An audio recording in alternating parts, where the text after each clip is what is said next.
अस्सलाम वालेकुम प्यारे बच्चों। तो इस वीडियो में मैं आपके साथ शेयर करूंगी क्लास 12 के आईसीएस के पास्ट पेपर के मोस्ट रिपीटेड एमसीक्यूज़। जी हाँ, आपके जितने भी पास्ट पेपर्स थे उनमें वो वाले एमसीक्यूज़ जो सबसे ज़्यादा दफ़ा आए हैं वो आपके साथ शेयर करने वाली हूँ विद सोल्यूशन। तो चलिए फिर वक्त ज़ाया किए बगैर शुरू करते हैं। हमारे पास पहला एमसीक्यूज़ है, our database consist of various components called. तो इसका आंसर है objects. A database consists of various components called objects. Second है, in an E R diagram a rectangle represents. तो रेक्टेंगल क्या रिप्रेजेंट करता है ई आर डायग्राम में? Entity को। किसको? एंटिटी को। थर्ड है, the manipulated and process data is called. सबको पता है इंफॉर्मेशन के जो डाटा है उसकी जब प्रोसेसिंग हो जाती है तो प्रोसेसिंग के बाद वो इंफॉर्मेशन बन जाता है। So the manipulated and process data is called information. Fourth है, how many reports layout are. तो रिपोर्ट्स ले आउट कितने हैं? तीन, ठीक है। Three, which wild card replaces one character only. So कौन सा वाइल्ड कार्ड सिर्फ एक कैरेक्टर को रिप्लेस करता है? वो है question mark. The columns of a table correspond to. ठीक है, तो एक टेबल के कॉलम्स किसको रिप्रेजेंट करते हैं? आपको पता है, फील्ड को। किसको? फील्ड को। So the columns of a table correspond to field. आगे सी लैंग्वेज के टॉपिक से आपके एमसीक्यूज हैं। In if statement false is represented by zero. ठीक है, फॉल्स को किस तरह रिप्रेजेंट किया जाता है? जीरो से। The function that is use to display output on screen is called printf. ठीक है, जब आपको आउटपुट निकालनी हो ना तो जो आउटपुट को किस तरह डिस्प्ले किया जाता है? प्रिंट एफ से। Which programming structure executes program statements in order.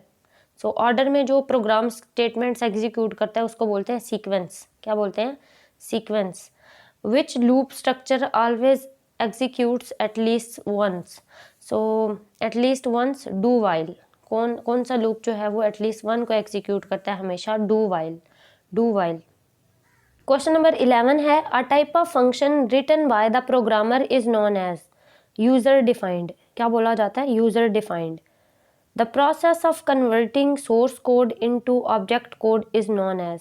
तो सोर्स कोड का ऑब्जेक्ट कोड में कन्वर्ट होना उसको क्या बोलते हैं? Compiling. The process of converting source code into object code is known as compiling. Question number 13 है, which of the following function is use to read character from a file. So file से जो read करने के लिए use होता है वो कौन सा कैरेक्टर है? गेट, सी और आगे brackets. So which of the following function is use to read character from a file? Get bracket, getc bracket.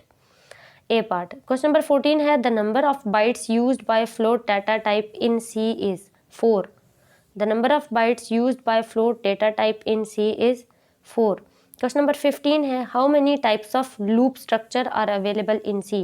कि जो C है उसमें कितनी तरह के लूप स्ट्रक्चर्स अवेलेबल होते हैं? तो वो होते हैं 3 टाइप्स के।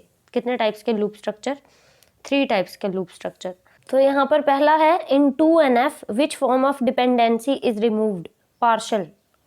2 है, which file is use to store information that remains constant for a long time. तो कौन सी ऐसी फाइल है जिसको ऐसी इन्फॉर्मेशन को स्टोर करने के लिए इस्तेमाल किया जाता है जो लंबे अरसे तक कांस्टेंट रहती है?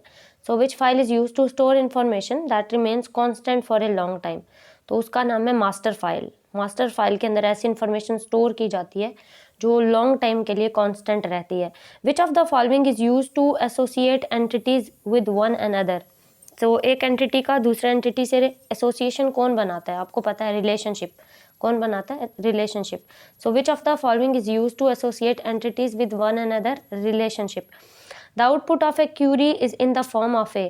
तो क्यूरी का आउटपुट किसकी फॉर्म में होता है? टेबल की फॉर्म में। So the output of query is in the form of a table.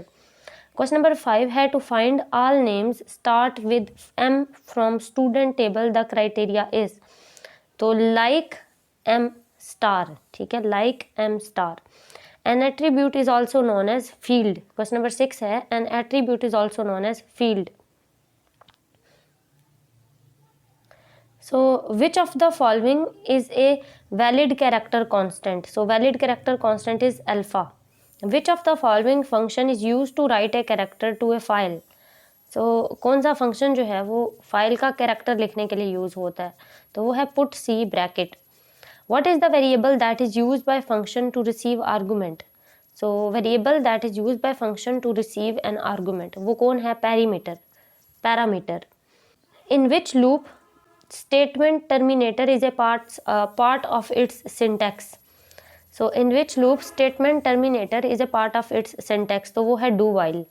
If x is equal to 2 and y is equal to 3, what will be the output of expression x is greater than y question mark x plus y ratio x star y? तो answer है 6। मतलब अगर x का value 2 है, y का value 3 है और यहाँ पे फंक्शन आपने क्या लगाना है? x star y। तो x स्टार y का मतलब होता है x मल्टीप्लाइड बाय y। ठीक है, तो 2 मल्टीप्लाई 3 आंसर क्या देगा? 6। क्वेश्चन नंबर 12 है the target code produced by the compiler is. तो जो टारगेट कोड है उसको क्या बोलते हैं? Object code. So the target code produced by compiler is object code. Conditional आगे 13 है conditional operator is an alternative of if else. 14 है the format specific percentage F is used for float.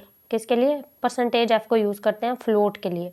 15 है what is the final value of I after executing the code.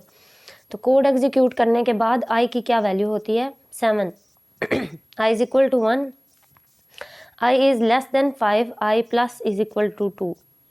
तो answer क्या होगा? 7।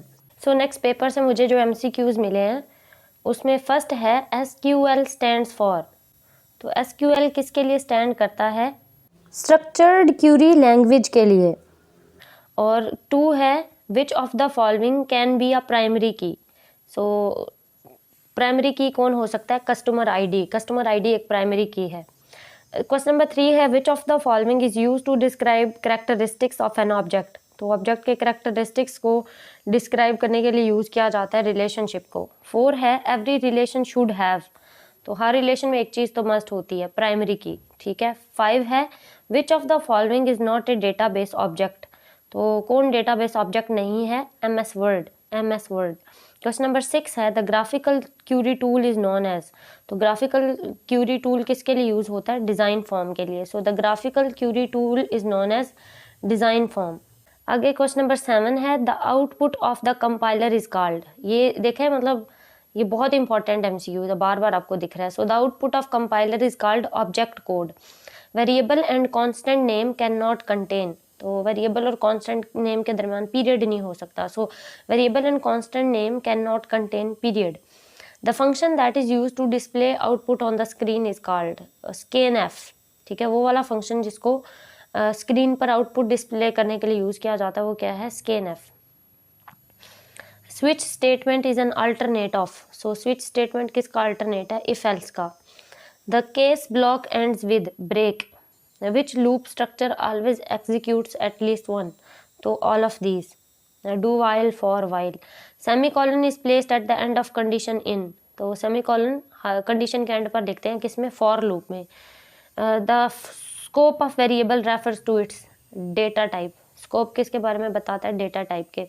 Which of the following characters is used? So question number 5 है which of the following characters is used to mark the end of string?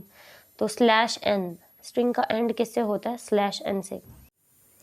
So question number 1 है find and replace command is found in MS Access edit menu. Second है a virtual table that is constructed with other table is called view. तो कौन सा virtual table है जिसको दूसरे table के साथ कंस्ट्रक्ट किया जाता है? व्यू को। 3 है the maximum number of tables in A database can be. तो डेटाबेस में मैक्सिमम कितने टेबल्स हो सकते हैं? तो कुछ भी हो सकते हैं। जवाब है एनी। 4 है which auto form displays one record at a time. कहता है कौन सा ऑटो फॉर्म है जो एट ए टाइम एक ही रिकॉर्ड को डिस्प्ले करता है? तो वो है कॉलमर। 5 है अ सब form can be created using the form wizard. तो एक सब फॉर्म को क्या यूज़ करते हुए क्रिएट किया जा सकता है? The form wizard. 7 है द एक्सप्रेशन 8% 2 गिव्स। तो आंसर है 4। Which file can store text only. तो टेक्स्ट सिर्फ स्टोर किए जा सकते हैं किसके अंदर? टेक्स्ट फाइल में। Multiple arguments to a function are separated by. तो आर्गूमेंट्स को कैसे सेपरेट करते हैं? कॉमा से. So multiple arguments to a function are separated by commas which is equivalent to p is greater than equal to q. तो इसका correct answer है D option, factorial p is less than q. देखो ज़रा, क्योंकि जो given condition क्या है हमें कि हमें इक्विवेलेंट ढूंढना है p is greater than equal to q के. तो इसका करेक्ट आंसर होगा मतलब p is less than q का कन्वर्स ऑपरेशन, कि मतलब अगर p q से छोटा नहीं है, डी ऑप्शन करेक्ट है, p is less than q. ठीक है, कि इसका कन्वर्स ऑपरेशन होगा. p is less than q का जो कन्वर्स ऑपरेशन है यानी डी ऑप्शन. ये जो फैक्टोरियल है, ये एक लाइन है, उसके नीचे डॉट है, ये शो करता है कन्वर्स ऑपरेशन को, उल्ट को. तो p अगर q से छोटा, p q से छोटा है, इसका उल्टा ऑपरेशन क्या होगा कि p या तो बराबर है q के या फिर उससे बड़ा है, जो गिवन कंडीशन है. तो करेक्ट ऑप्शन आपका डी ऑप्शन है. बात समझ आ गई. 11 है, what is the ASC second code for escape key. तो वो है 27. क्वेश्चन नंबर 12 है, a statement written by a programmer are called. इसको बोलते हैं सोर्स कोड. अभी हम पीछे करके आए हैं. So the symbol for address operator is and. Address operator के लिए कौन सा सिंबल यूज होता है? And. Variables are created in RAM. A loop which never ends. तो ऐसा लूप जो कभी एंड नहीं होता उसको क्या बोलते हैं? Infinite loop. Infinite loop.